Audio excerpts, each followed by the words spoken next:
number 4, oh. Ganyan. Iba pang mga babae to, asawa, yung mga tamad. Nako, di talaga yan sila maglilinis. Tapos yun sila pa yung galit. Ikaw pa yung bana baliktarin. Sasabihin, ikaw yung lalaki, ikaw yung magdamo doon. Bakit ako? Opo lang si Bosyong. Kasi napapagod si Bosyong. Si Basyang lang muna lilinis ng mga tanim naming mga talong.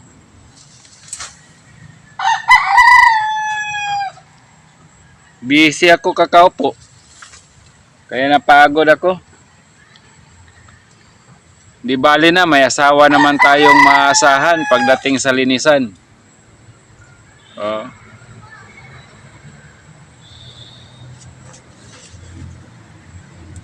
Wala talagang problema pagka mabait yung asawa mo. Madali mong mautusan, maglinis, sumusunod sa bana, walang karte-arte, walang bagulbul ba. Pag sinabi ni Bosyong na ngayon ang schedule mo, maglinis ka ng garden natin kasi yung mga talong parang marami ng damo ba, sagbot. Oh, ayan. Yun ang ulirang asawa.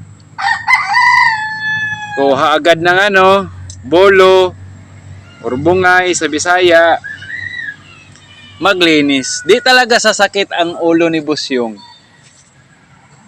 Pag mga ganun ang mga asawa ninyo, masaya ang buhay ng mga bana. Kasi yung mga asawa, sumusunod agad. Wala kang maririnig talaga kang Basyang na magrereklamo. Wala lang imik, wala talagang imik. Kuha lang talaga ng bolo. Tapos linisan niya na agad yung yung mga talong. Kahit andito ako, di man lang ako niya sinabihan nga, maglinis ka, tutulungan mo ako, napapagod na ako. No? Wala kang marinig na ganun. Kaya yan talaga mabait, no? Yan talaga mga asawa mabait. Yung hindi nagrereklamo. Wala kang maririnig nga mga sinasabi na ganon, tulungan mo ako, pagod na ako, saan ka ba galing, bakit ka nakaupo. Yung walang ganyan, doon ako bilib. Kaya pag ganon lang ako, number 4, oh, ganyan.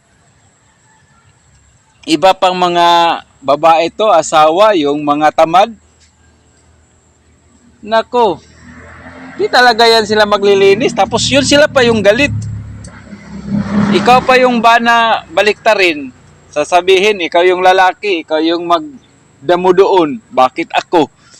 Babae ako. Di ko yan kaya.